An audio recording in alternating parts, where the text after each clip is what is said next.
Bora lá então, meu terceiro ano, corrigir o capítulo 48. Ele tem algumas questões meio grandes, por isso eu vou... essa 11 está sozinha, né? Eu vou fazer a 11 sozinha. A questão fala mais ou menos assim.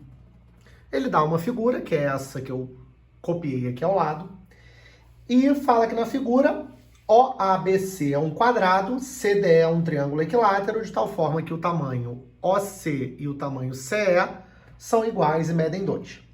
Item A equação da reta que passa por E e por A. E aí eu desenhei essa reta aqui em verde, tá aqui bonitinho, ó, passando por E e por A.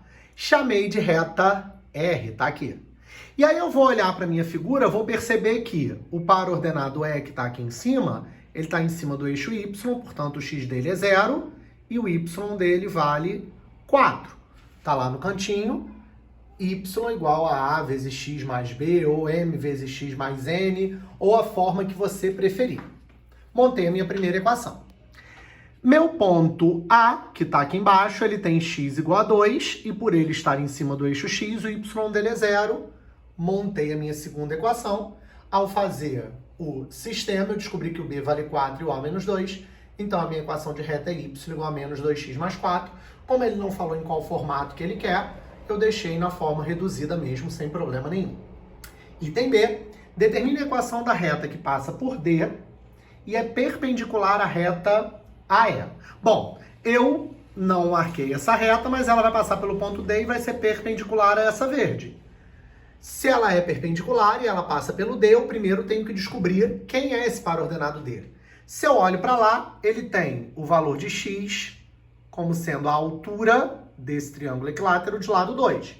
A altura de triângulo equilátero, L raiz de 3 sobre 2, portanto o x do ponto D é raiz de 3. Rodrigo, por que o y dele é 3? Porque a gente já sabe que no triângulo equilátero a altura divide a base exatamente ao meio. E, portanto, daqui para baixo tem o valor 3. E, além disso, pegando o coeficiente angular da reta R, que vale menos 2, eu sei que, quando duas retas são perpendiculares, o produto dos seus coeficientes angulares vale menos 1. E eu descobri que o coeficiente angular dessa nova reta, que eu chamei de S, é 1 meio. Aplicando a fórmula, m que multiplica x menos x0 igual a y menos y0, eu determino a minha equação, que eu dessa vez resolvi escrever no formato geral, x menos 2y mais 6 menos raiz de 3 igual a 0.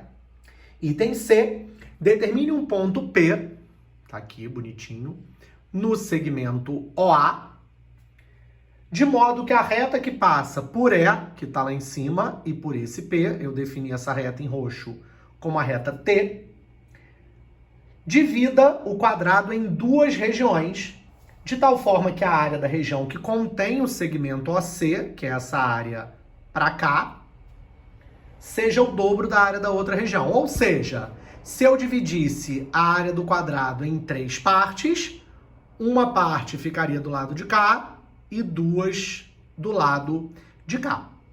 Tá aí o que eu percebi. Eu percebi que o triângulo SQ, que eu defini ali em cima, a partir do ponto E, do ponto C e do ponto Q genérico, é semelhante ao triângulo grandão, é a OP.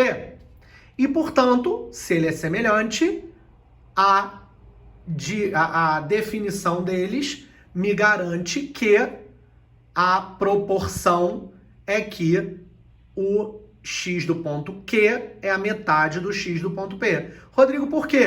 Porque ele está marcado exatamente na metade da altura do triângulo grande. Daí, eu descobri que o par ordenado que eu estou procurando tem a forma x de p e 0 e que essa figura daqui, que eu tenho que calcular a área, é um trapézio de bases x de p e x de p sobre 2 e de altura 2. Apliquei a fórmula do trapézio e igualei a 2/3 do 4, porque, repito, eu dividi a área do quadrado, que era 4, por 3 e multipliquei por 2, porque a área que eu estou calculando é o dobro da outra. Calculando tudo que eu podia calcular, fazendo MMC e assim por diante, eu cheguei que o x de p vale 16 nonos e que o par ordenado P é o par ordenado 16 nonos e 0. E essa foi a questão número 11. Já já eu volto com as outras.